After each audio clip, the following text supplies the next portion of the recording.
While slasher-in-chief Elon Musk takes a chainsaw to the federal government, some Republicans are getting pretty anxious behind the scenes, but not for the reason you might think. Backlash to Musk's DOGE cuts is one thing, but healthcare is another. And that's what's starting to keep Republicans up at night. It's that looming budget battle, which could mean massive cuts to Medicaid and, according to some, well, spell disaster for the GOP during the midterms. Let's bring our contributing political correspondent Rachel Bate in for the conversation. So lay it out for us, Rachel. What exactly is, well, what's in the Republicans' budget blueprint and what's at stake?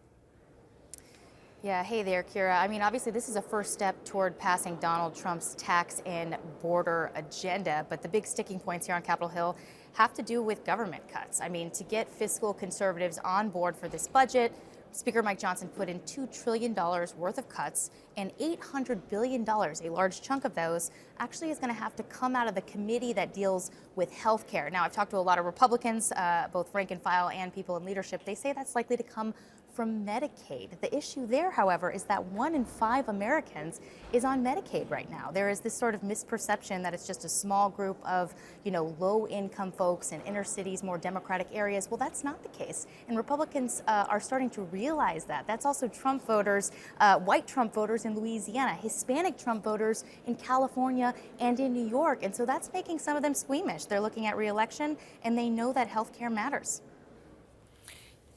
It seems like the Republicans that you're talking to, they aren't that concerned about these DOGE cuts. What makes Medicaid so different, and why they're so nervous about that? Yeah, because it gets to sort of a very personal issue for millions of Americans. I think a lot of the Republicans I talk to are either supportive of DOGE, or maybe they don't like the chaos that is sort of stemming from Elon Musk's work, but they generally believe that voters are not going to vote based on what is happening to several thousand federal employees, even federal employees in their own districts and across the country. They just think it's not something that's going to move people. Medicaid, healthcare in particular, is different. And when you think about past sort of big grassroots movements that have resulted in political reckonings here in Washington, like the House flipping to another party, often it was healthcare that triggered those in recent history. You go back to 2010, the Tea Party movement that was inspired and sparked by a debate about Obamacare, with conservatives being fearful that passing this new government-wide health system would actually hurt their own private insurance. That was the big fear back then. You fast forward 8 years after Obamacare became very popular, you actually had people who were concerned about that law being repealed by Republicans, and that's why a lot of voters showed up to town halls. They were furious.